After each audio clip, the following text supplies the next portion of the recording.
बाकी दूसरे मैटर्स के ऊपर फैमिली और जो क्रिमिनल हैं या दूसरे वो जब आप केसेस नहीं करते? नहीं, क्रिमिनल के भी करती हूँ और सिविल के भी करती हूँ।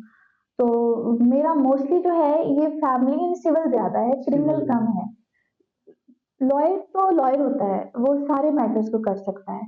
फिर आगे चल के लाइक जिस तरह से 15 साल या 20 साल आप एक प्रैक्टिस को देते हो, तो उसके बाद अगर आप अपने आप को स्पेसिफाई करना चाहो तो कर सकते हो, क्योंकि समटाइम ऐसा होता है कि आप एक ही साइड के केसेस को ज़्यादा अच्छे से डील कर सकोगे, आपके पास टाइम नहीं होता कि आप बाकी केसेस को करो।